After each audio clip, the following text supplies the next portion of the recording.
To the Premier, I have another problem, so I need to ask, Mr. Speaker. If I need to make a complaint on behalf of Albertans to the Law Society of Alberta for what seems like an egregious violation of professional code of conduct, this is a question. It's a question. How can I feel comfortable doing so? How can I... Are you the speaker? Mr. Speaker?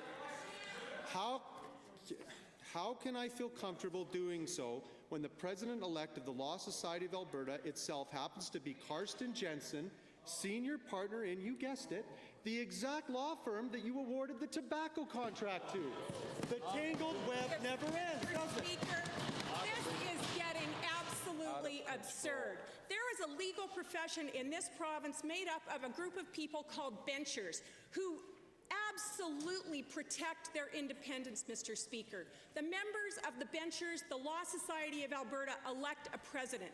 If this person, who theoretically should understand what the Law Society is now prepared to malign the legal profession in this province, Mr. Speaker, then I have no idea where this discussion is supposed to go. But I'll tell you, Mr. Speaker, that if this honourable member decides to make a complaint, go ahead.